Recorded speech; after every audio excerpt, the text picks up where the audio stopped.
Alright guys, what is going on? So this video is going to be more of a podcast than an actual video, so you'll pretty much just hear audio on this one, just because I want to switch it up a little bit, and I don't really feel like talking in front of a camera right now. I do have notes in front of me, so I'm going to reference them as well, but just to let you guys know what's going on with my channel and podcast right now, and as a side note, this is also going to be a podcast on my SoundCloud, which I'll put in the description. I wanted to just let you know what's going on with everything right now with reselling. So as many of you know, I have decided to do reselling with Amazon and eBay. Now, I sent some stuff in with Amazon, made a little bit of profit, but not much because my first week was only about 140 something in sales. So in profit, I haven't really looked deeply into it to see what the profit was. So it wasn't too much.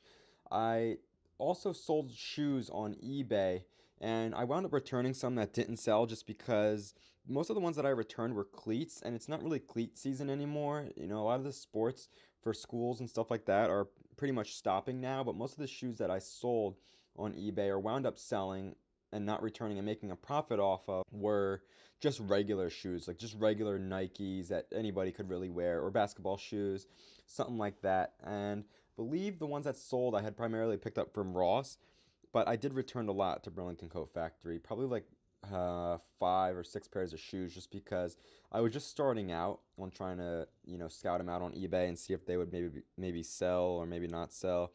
And I messed up a little bit. I can make another video on that at another time, and how to look at that, but I kind of just winged it, and that's kind of why the shoes didn't sell. I didn't take the extra steps in order to kind of make sure that they would sell before I bought them. I just took a chance, which is okay, because I'll be honest, if you go out and buy shoes to resell on eBay or wherever you resell shoes, you can always return them if they don't sell in a couple weeks.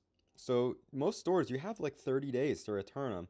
So it's really not going to matter if they don't sell. If they sell, great, you have profit. If not, you can go get your money back anyway. So that's really what I like about reselling shoes. Just don't take the tags off. Another thing that I did since my last video slash podcast was I got a subscription to Scoutly, and that came with Turbo Lister as well. Now, for those of you who don't know what Scoutly is, you can actually use it it's mostly for books, I believe, still, but you can do other products as well. It's kind of like Scout IQ, if you ever heard of that.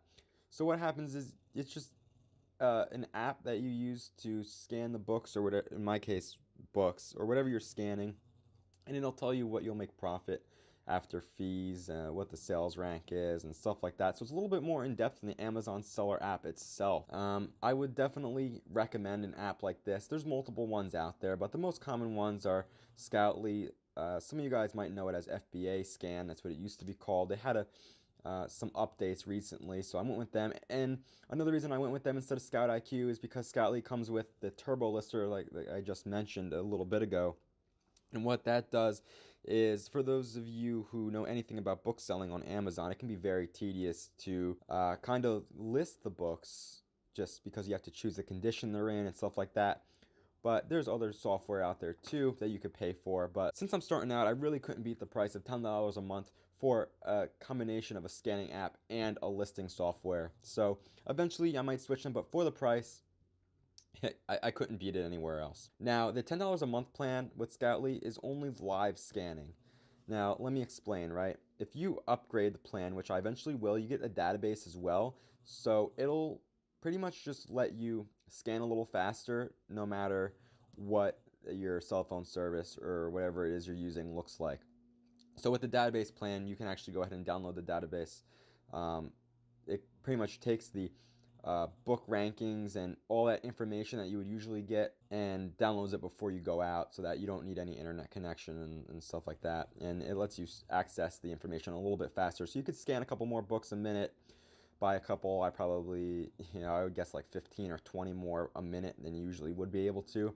But the live is still fast. Most places you're still going to have pretty good reception. And I wanted to also let you guys know that I'm switching to mostly books. Now, I'm still going to do some shoes as well, but the primary reason for this video and podcast is going to be talking about why I'm switching to books, right?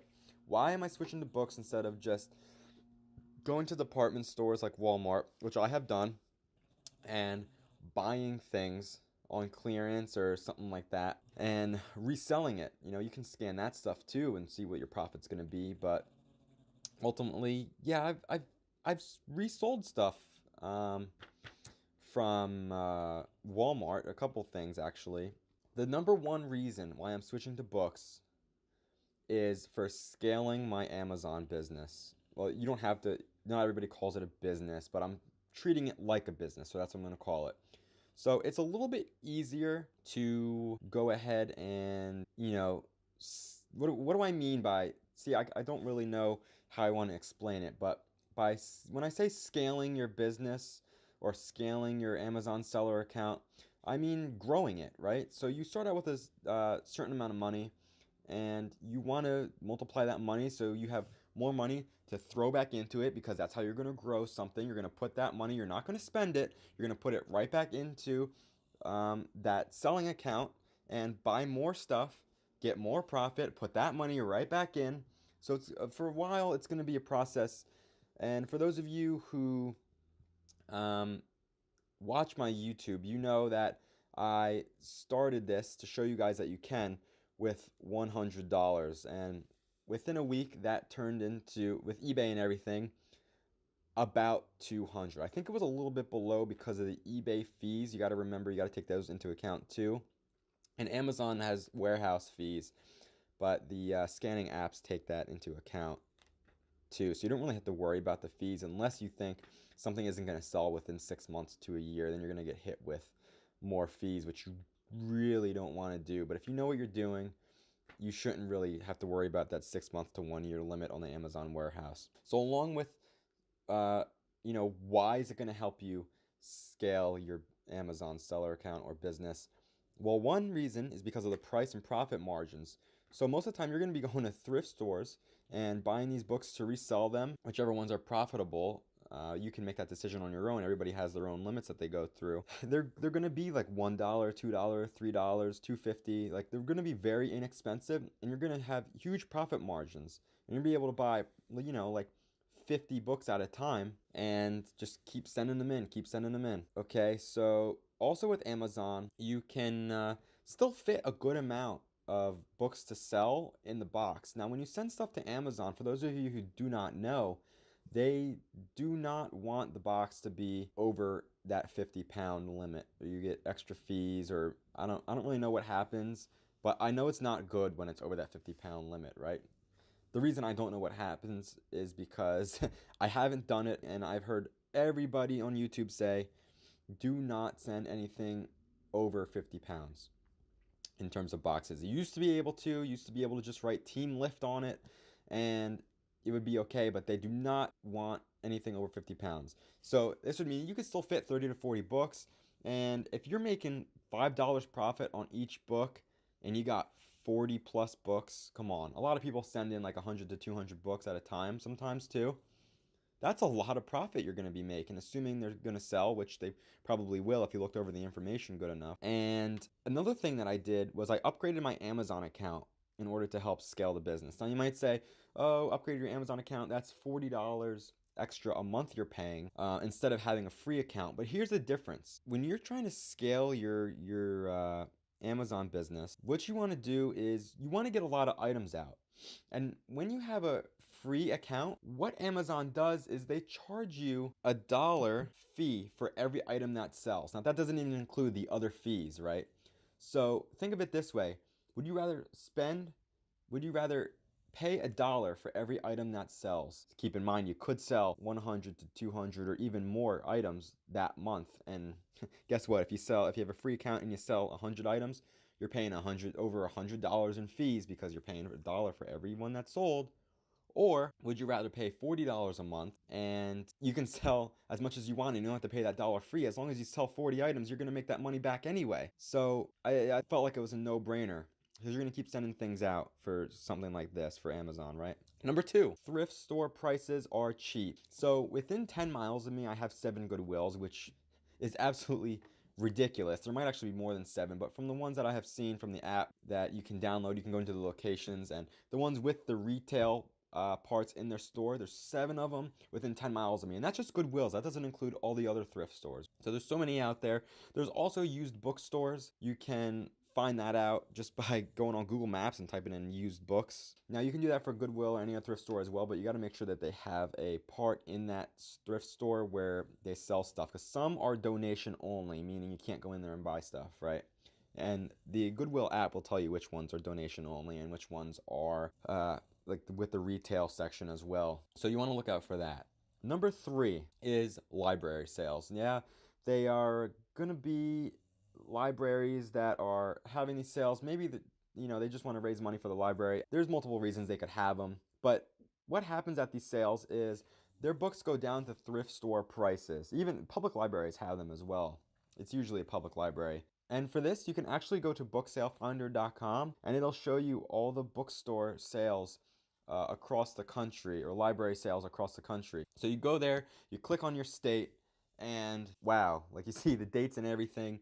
It tells you some of them scanners are not allowed, so I'm probably not going to go to those ones. But what I'm looking forward to is the one coming up this Saturday at the time of recording this actually has $5 a bag for the books, or any media really, right? So what I mean by that is you can fill a bag for $5. So you can fit as much stuff as you can in that bag for $5. Now I believe they supply the bag, but it's still cheaper than buying the books individually, because you could probably, I'm gonna guess, you could fit like 15 books in that bag and you're still only paying $5. So whatever you can fit, bam, $5. So I'm gonna probably wind up getting up to 20 bags. I don't want to do, overdo it.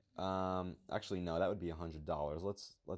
Let's not do that. 10 bags sounds pretty good to me at the most, right? Because I'm just getting into this, and I guarantee you I won't be able to find 10 bags worth of stuff in my first library sale. There's going to be other competition there as well. Number 4, Craigslist. Now, a lot of people don't know this, but on Craigslist, you can log in, do a search, and if you save that search, you can set up email notifications to get notified whenever that word is in the title of somebody posting something. So I can go on Craigslist, I can search books, I can save the search, maybe I'll make another video for that, and if I save the search with the term books, it'll give me an email every single time somebody posts something with the word books or book in the title. So books, book sale, I could set all that to get emailed to me anytime it's just posted.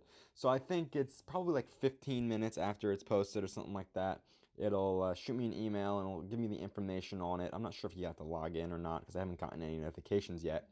But you can do that. That helps as well. So I'm done with like the main reasons why it's easier to scale your business using books instead of just retail reselling, which is also known as retail arbitrage. I do a lot of online arbitrage where I get stuff online for discounted prices, and there's a bunch of websites for that too. So next month I'm probably gonna have anywhere from $50 to $70 in phone case resales alone, just with the phone cases, nothing else. It doesn't even include the books I'm going to send in, right?